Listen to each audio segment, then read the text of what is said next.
Hi, thanks for watching out there. Andy here. Let's take a look at the astrology going on today. Friday, gosh, it's the end of the week. Friday, the 15th of June, 2018. Interesting one. We start the day in Cancer. There's an incredibly long void again, actually, and the moon ends up in Leo, but that is not until tomorrow. So for now, the moon's in Cancer. Still got that vulnerability, that kind of more emotional aspect to things, and it depends who we're dealing with. Different people react in different ways. For some, it becomes emotional. For some, it just becomes kind of mild angriness and touchiness. And the reason for that is vulnerability. Those people have more vulnerability about them. And if that's you, it's best to kind of recognise that in yourself. If that's not you, if that's not you, don't let them hold you back, but do try and understand that they're coming from a place where they're kind of vulnerable in some way. We may never understand. We're really talking about the introverted side of things here.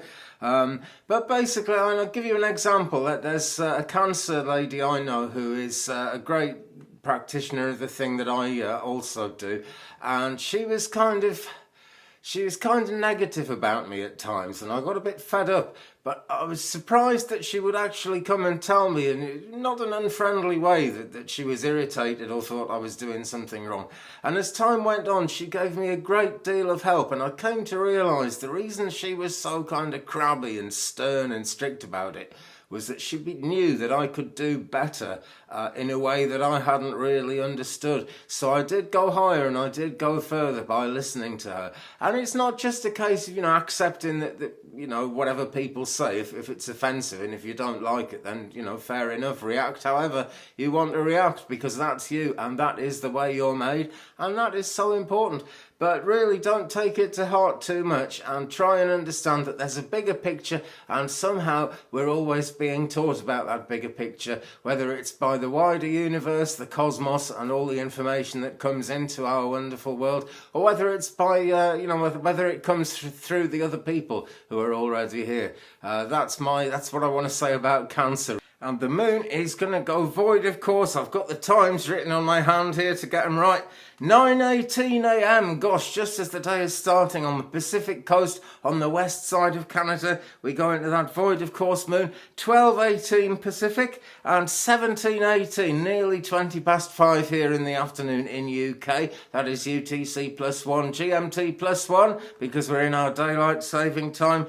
That is when the moon is actually going to go void, of course, and then we've got quite a long stretch, because then it's not until midnight 20 tomorrow morning, the earliest sort of 20 minutes in the morning on the west side on the Pacific coast. East side 3:20 a.m. and 8:20 a.m. here in UK, the moon actually enters Leo, and it changes. You go from that hiding away, that vulnerability, that touchiness, that kind of walking on eggshells and not being quite sure where other people are going in their mind or what it's all about or what's going to happen, into Leo. And then we tend to feel a lot more sure-footed. We want to jump up. We want to be seen by people if that's the kind of person we are, and if we've got something to show. It may not be exactly like that for you. It really depends who we are and where we're going in life.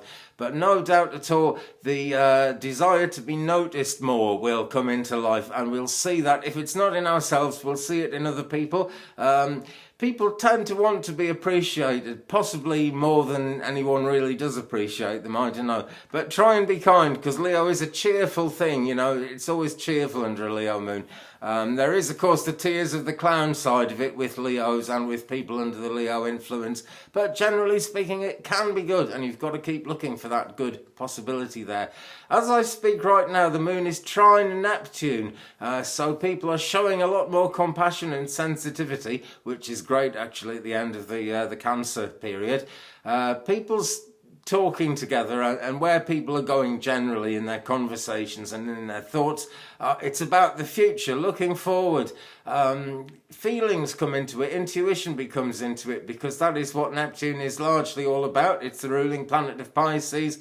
It has much to do with psychic inspiration, anything from outside of this world, anything that's really out there, like this channel, for example, ought to be supported when the moon is trine Neptune, and that is a nice positive alignment. alignment there. Mercury is opposite Saturn. Things are going to take a fair bit of organisation, and in the last stages of the Cancer moon, you know, a very serious attitude creeps into things. But there we go. Okay, well, that is pretty much where we're headed at the moment. There are some big retrograde things happening. There are 3 planets retrograde at the moment. They're going to be joined by 2 more as we go through June and July. It's going to be very, very difficult to call. There's even a Mercury retrograde coming up in July, but that's not today, that's not now. So we'll cross that bridge when we come to it. Thanks for watching, folks. I hope you've enjoyed it. Give me a thumbs up if you have. Subscribe if you haven't already. Tap that bell to get all the notifications, and I'll be along very soon. Have a good one. Bye-bye.